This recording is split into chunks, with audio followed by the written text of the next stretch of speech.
Thank you for taking time out with PSOA. Sean Johnston, your host. We are doing training tape from week 0 here for NFHS football. I'd like to thank the officials who work the game. This training tape is not to embarrass any official, any player, any coach. It is strictly here to educate players, coaches, and sports officials. With that being said, we got 12 total plays. Let's get this party started. Opening kickoff. We always think every kick is an onside kick until proven otherwise.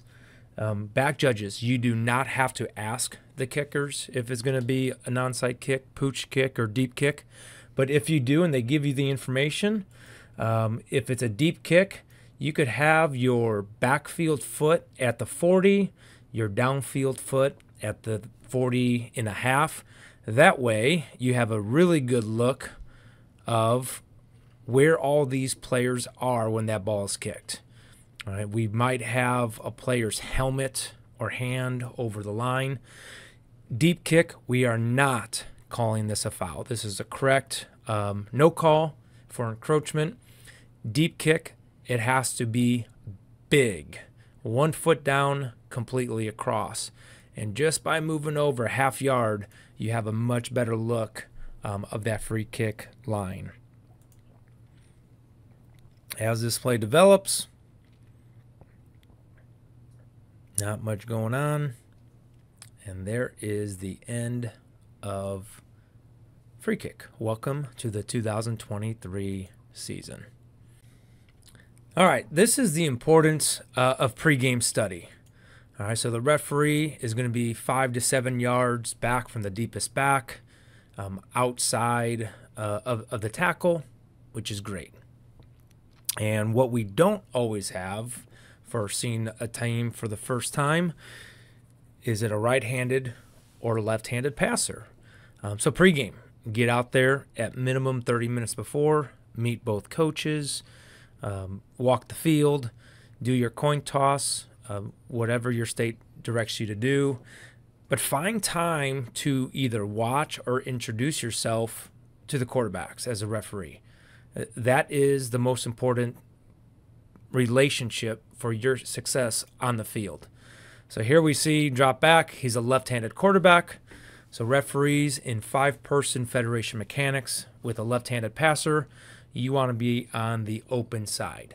And the reason for that is for pass fumble. If you're behind, you can't tell when that arm's coming forward, does the passer still have control over the football or not? When you're on the open side, you can see if they have control over the football as that arm's coming forward much more accurately. So open side of the passer to see as well as you can on the pass fumble. And is it empty hand or is that passer still controlling the football? As we go to the next play here, make the easy fouls look really good as a crew. Because when we make the easy fouls look good, when we have a hard foul, we have more crew credibility built up. So this is going to be easy foul. Boom. Encroachment. Defense enters a neutral zone prior to the snap.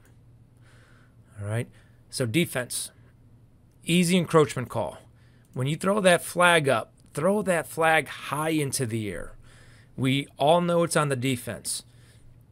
This is something as silly as it sounds, we could practice in our backyard. Throw it 5 yards high into the air so it lands 5 yards in advance. Because now when we go to penalty enforcement, we're going to walk up 5 yards.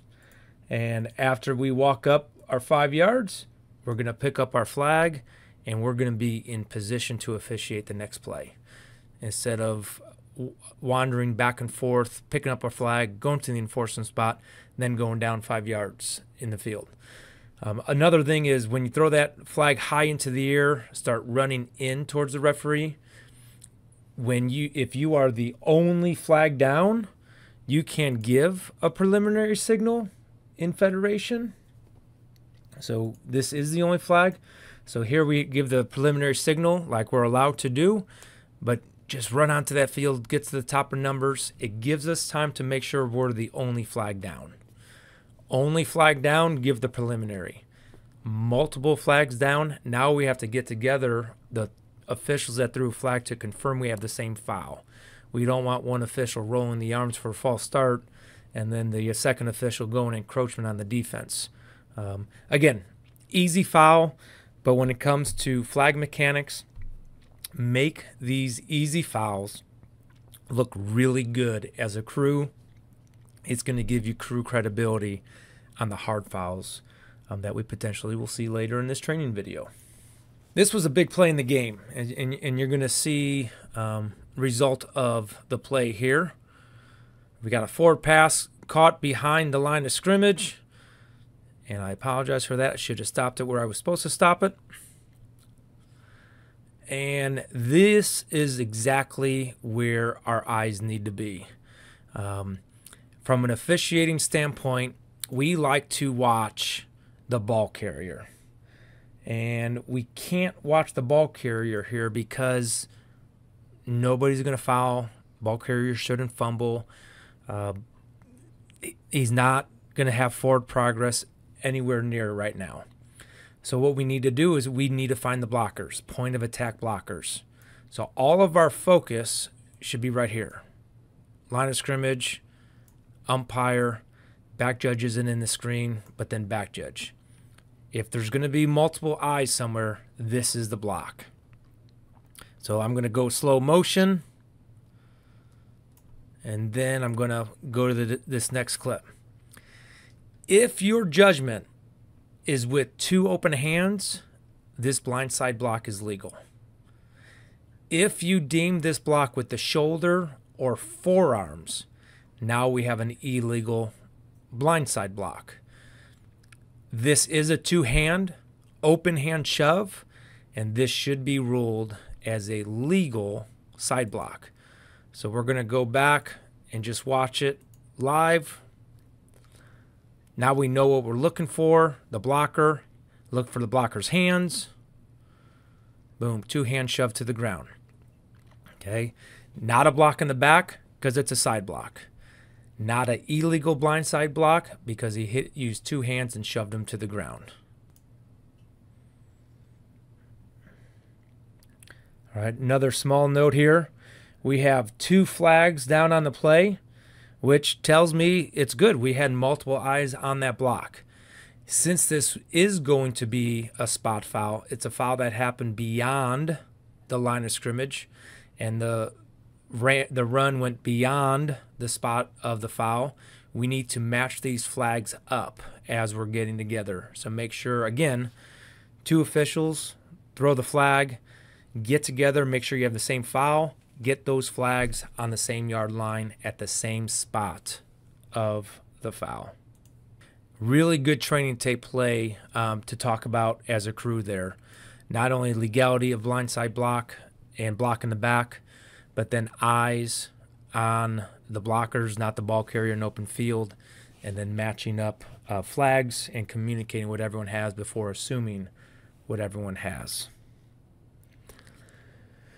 All right, this is going to be talking about the philosophy of late hit out of bounds. What we need to judge when it comes to late hit out of bounds is you got to put yourself in the defender's shoes.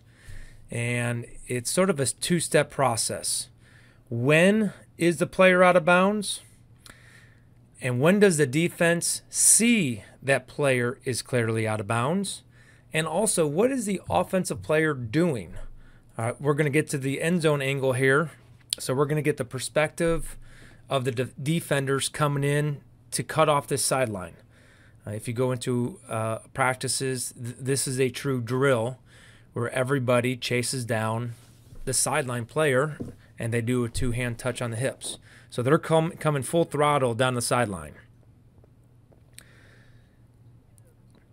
All right, so we have 2 feet in bounds here, and we have a ball carrier still advancing the football like a ball carrier. Yes, 100%. The player does step out of bounds right there. We know this player has stepped out of bounds right here when we slow it down in slow motion. But these players going full throttle, this ball carrier continuing to run like a ball carrier, tiptoeing the sideline, it's not clearly that he's out of bounds. So this is a football act, football play, shoving a ball carrier right now that has 2 feet inbounds, out of bounds. So don't be fooled on this. If this ball carrier gave himself up, stopped running, or this ball carrier clearly had 2 feet out of bounds, yes, this action would be late and a foul. So slow things down. As an official, a late flag is a very good thing. You want to take in all the information and process what are all the players going through. All right, this is an example of fishing in another official's area. We have the referee in great position here, taking a look at this action. We will have contact to the head area. Contact to the head area is not the foul. We need a grab for high school rules for a 5-yard. We need a grab, twist, and pull for a 15-yard. Neither of that happened. We had a hand touching the helmet, and we had a partner in great position with a great angle for that judgment call. Then we have a flag come running in here. All right. We need to make the big crew savers outside of your area, make it big.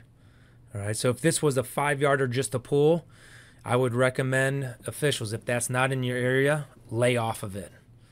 If it's out of your area, but it's a big one, it's a 15-yarder. It's like, whoa, how did he not see that? And it could be angle. But if it's not big, let it go. Take your no calls before your incorrect calls. All right, we see the receiver with the thumbs up here, asking the line of scrimmage official, am I good? Officials, we've all been there. I don't know. We don't know if the receivers are supposed to be on or off. But we need to communicate to the receivers, I got you on. I got you on. It's not you're good. It's not move up. It's not get back. We don't want to cause confusion. We don't want to cause a foul. We don't want to cause a formation that the coach did not want. Just let the players know what they are. So this receiver, I got you on. Very important for this play. All right, clearly on the line of scrimmage. We got 3 backs in the backfield. I would consider this the 4th back in the backfield. All right, so again, we're going to make them big here. That's the training tape. Make them big. All right, clearly covered up.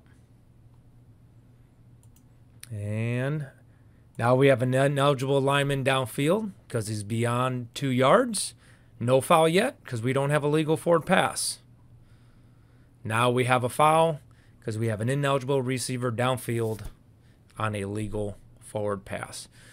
Good call by the crew here. Is bringing back a long pass.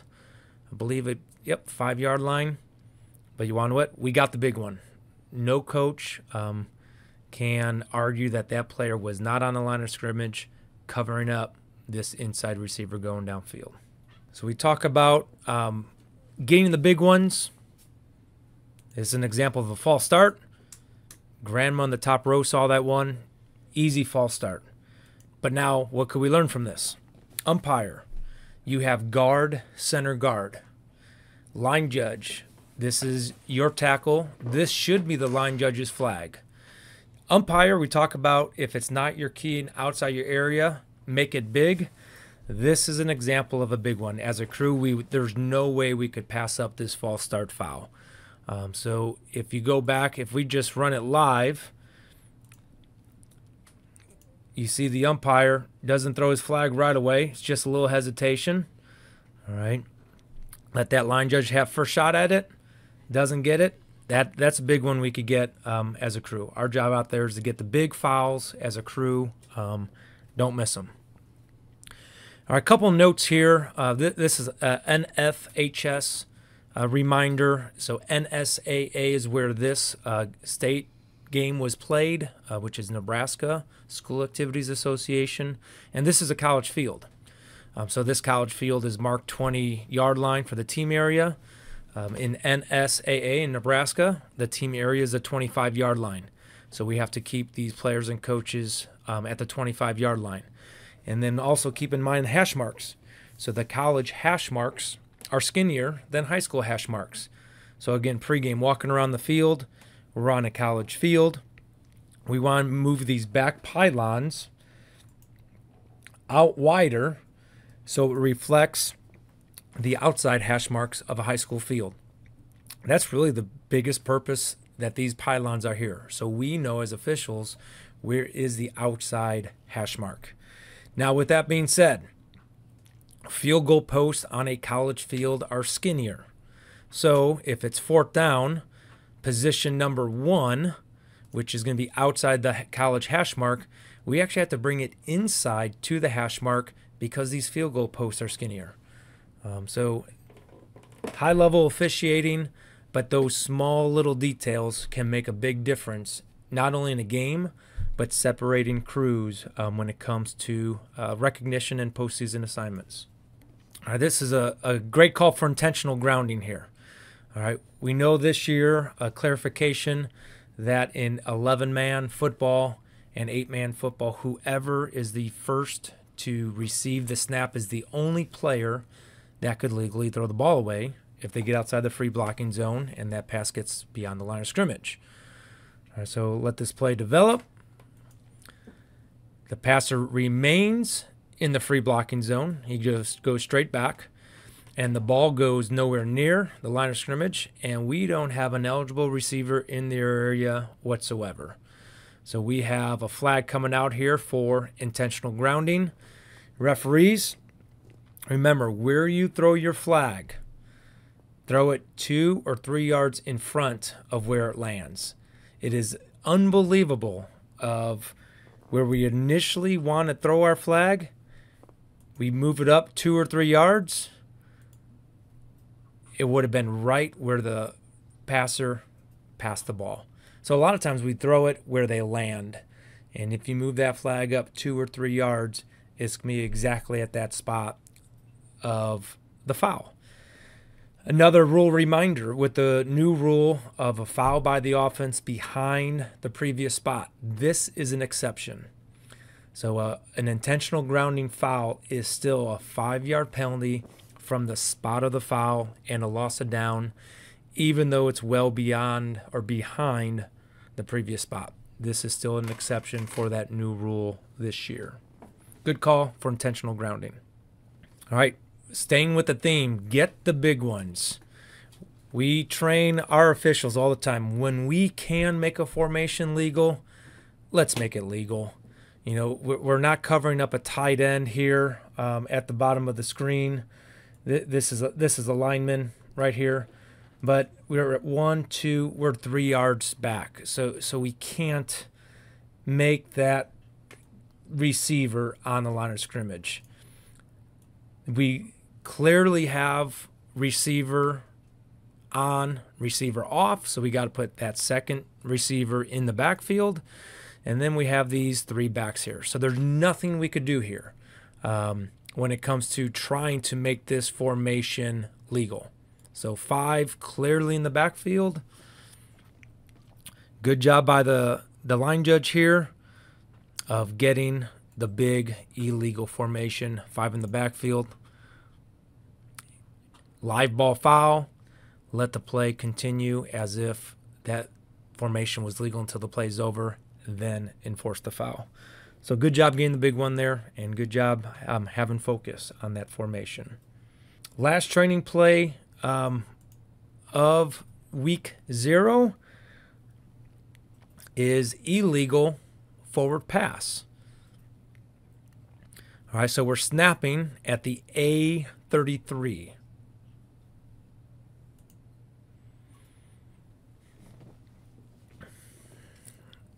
As this play develops, Umpire does a really good job of coming up to the line of scrimmage, and he is at the A33. So good job being in position for this judgment call that's coming up. All right, so foot is at the A33, which makes this pass legal because we don't have 1 foot beyond the A33. So we have a correct no call, and we have correct positioning. We've said it before. When we officiate with our feet, our call accuracy goes up, which means when we move our feet to be in the best position we can, to have the best angle on our call accuracy goes up. So good job here by the umpire. Good no call for a legal pass as the passer's at the 33-yard line. That takes us through our 12 plays here for, again, timeout with PSOA training tape number 0 for week 0. Hope you enjoyed it. Hope you visit us again next week. With week 1 coming up, we will have a couple of training tapes, one for Federation High School and one for NCAA college football. So make sure you like and subscribe at our YouTube channel, Timeout with PSOA. We have daily rules questions right now for football. We have reels going up of plays and explaining either mechanics, signals, or rules. So continue taking time out with PSOA and prepare for success on and off the field. Make it a great week and enjoy Friday Night Lights.